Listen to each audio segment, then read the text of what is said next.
Assalamualaikum warahmatullahi wabarakatuh. Perkenalkan, nama saya Winda Aulia Putri dengan nomor induk mahasiswa 2103030019 kelas 21B Prodi Pendidikan Biologi. Di sini saya akan membahas dan menjelaskan mengenai landasan-landasan pendidikan. Simak videonya ya. Landasan pendidikan secara singkat dapat dikatakan sebagai tempat bertumpu atau dasar dalam melakukan analisis kritis terhadap kaidah-kaidah dan kenyataan tentang kebijakan dan praktik pendidikan. Adapun jenis-jenis landasan-landasan pendidikan, yang pertama ada landasan filosofis.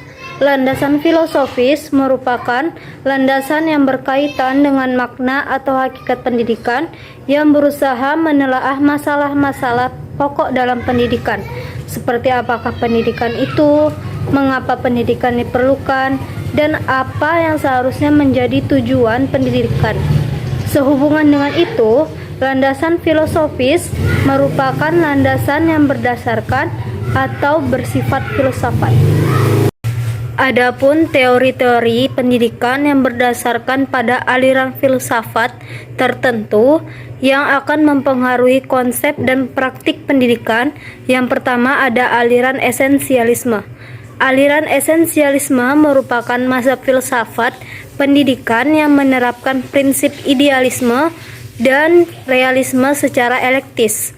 Berdasarkan elektisisme tersebut, maka esensialisme tersebut menitik beratkan penerapan prinsip idealisme atau realisme dengan tidak meleburkan prinsip-prinsipnya. Yang kedua ada aliran perennialisme. Perennialisme mementingkan hal-hal berikut. Yang pertama, pendidikan yang abadi. Yang kedua, inti pendidikan yaitu mengembangkan keunikan manusia, yaitu kemampuan berpikir. Yang ketiga, tujuan belajar yaitu untuk mengenal kebenaran abadi dan universal. Yang keempat, pendidikan merupakan persiapan bagi hidup yang sebenarnya. Dan yang kelima, kebenaran abadi diajarkan melalui pelajaran dasar yang mencakup bahasa, matematika, logika, IPA, dan sejarah. Aliran progresivisme. Aliran progresivisme yaitu perubahan untuk maju. Manusia akan mengalami perkembangan apabila berinteraksi dengan lingkungan sekitarnya berdasarkan pemikiran. Progresivisme menggunakan prinsip pendidikan sebagai berikut. Yang pertama, proses pendidikan ditemukan dari asal, tujuan, dan maksud yang ada pada siswa, termasuk di dalamnya minat siswa. Yang kedua, siswa itu aktif bukan pasif. Yang ketiga, peran guru sebagai penasehat, pemberi petunjuk, dan mengikuti keinginan siswa, bukan otoriter dan direktur kelas. Yang keempat, sekolah merupakan bentuk kecil dari sebuah masyarakat. Yang kelima, aktivitas kelas berpusat pada problem solving, bukan mengajarkan berbagai mata pelajaran. Dan yang terakhir, suasana sosial kelas kooperatif dan demokratis. Yang keempat ada aliran rekonstruksionalisme. Aliran ini adalah mazhab filsafat pendidikan yang menempatkan sekolah atau lembaga pendidikan sebagai pelopor perubahan masyarakat. Yang kelima ada aliran behaviorisme. Aliran behaviorisme memiliki beberapa akar atau sumber ideologi atau filsafat, yaitu realism dan positivism. Behaviorisme pendidikan memandang perilaku siswa ditentukan oleh stimulus dan respon. Yang keenam ada aliran humanism. Humanism merupakan kelanjutan dari prinsip progresivisme karena telah menganut banyak prinsip dari aliran tersebut, seperti pendidikan yang berpusat pada siswa, guru tidak otoriter, fokus pada aktivitas, dan partisipasi siswa. Selanjutnya ada landasan sosiologis. Manusia adalah makhluk sosial. Sebagai makhluk sosial, manusia selalu hidup berkelompok. Pada setiap kelompok manusia memiliki karakteristik yang berbeda. hal-hal yang berkaitan dengan perwujudan tata tertib sosial, perubahan sosial, interaksi sosial, komunikasi, dan sosialisasi merupakan indikator bahwa pendidikan menggunakan landasan sosiologis. Yang ketiga adalah landasan psikologis. Kegiatan pendidikan tentunya melibatkan aspek kejiwaan manusia. Pada umumnya, pendidikan akan terkait dengan pemahaman dan penghayatan akan perkembangan manusia, khususnya dalam proses belajar mengajar. Maka, pemahaman peserta didik yang berkaitan dengan aspek kejiwaan merupakan kunci keberhasilan pendidikan. Beberapa contoh aspek kejiwaan tersebut antara lain perbedaan karakteristik individu karena perbedaan aspek kejiwaan manusia, misalnya bakat, minat, kecerdasan, dan lain-lain. Selanjutnya ada landasan kultural. Kebudayaan dan pendidikan mempunyai hubungan timbal balik, sehingga kebudayaan dapat dilestarikan atau dikembangkan dengan jalan mewariskan kebudayaan dari generasi ke generasi penerus dengan jalan pendidikan, baik secara informal maupun formal. Kebudayaan sebagai gagasan dan karya manusia beserta hasil budi dan karya itu akan selalu terkait dengan pendidikan, dan dalam belajar arti luas dapat berwujud. Lalu ada landasan ilmiah dan teknologi. Ilmu pengetahuan dan teknologi atau IPTEK merupakan salah satu materi pengajaran yang menjadi bagian dari pendidikan. Karena IPTEK ini merupakan sangat penting. Perkembangan pendidikan juga sangat tergantung pada kemajuan IPTEK, sehingga tersedia berbagai informasi yang tepat, cepat, yang menunjang proses pendidikan itu sendiri. Selanjutnya ada landasan historis.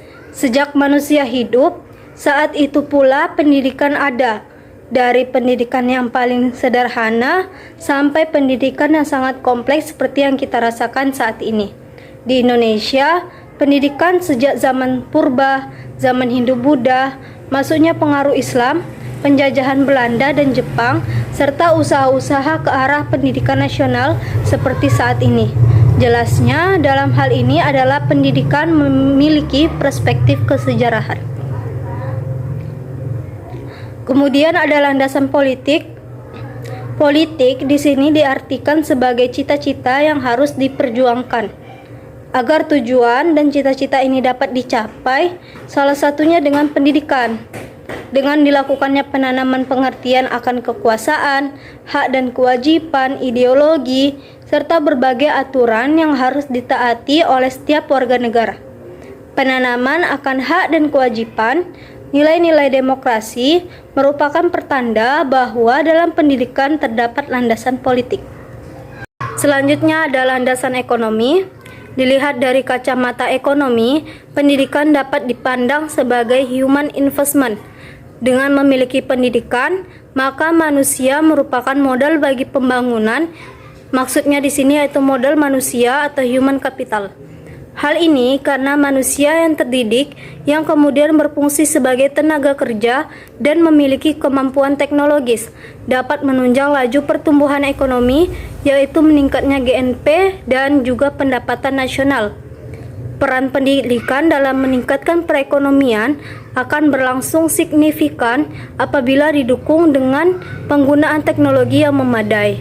Pendidikan tidak berdiri sendiri, melainkan tidak dapat dilepaskan dari peran kapital, teknologi, informasi, mobilisasi, dan tabungan individu. Kemudian ada landasan yuridis atau hukum. Pendidikan melekat pada masyarakat tertentu, dan tentunya masyarakat menginginkan pendidikan yang sesuai dengan latar belakang mereka. Agar pendidikan tidak melenceng dari keinginan masyarakat tersebut, maka perlu diatur sebuah jalur atau regulasi yang berlaku pada masyarakat tersebut. Nah, di negara Indonesia, salah satu dari regulasi tersebut adalah Undang-Undang Negara Republik Indonesia Nomor 20 Tahun 2003 yang kemudian dijabarkan dalam peraturan-peraturan hukum seperti peraturan pemerintah, peraturan daerah, dan peraturan lainnya. Regulasi tersebut tetap didasarkan pada falsafah bangsa Indonesia, yaitu Pancasila dan Undang-Undang Dasar 1945. Hal ini juga berlaku di negara-negara lain selain Indonesia, sehingga sistem pendidikan di negara tersebut juga diatur dalam peraturan-peraturan hukum yang berlaku di negara tersebut. Nah, selanjutnya yaitu ada landasan religius. Landasan religius merupakan pijakan dasar untuk membentuk keimanan dan kekuatan karakter pada setiap individu.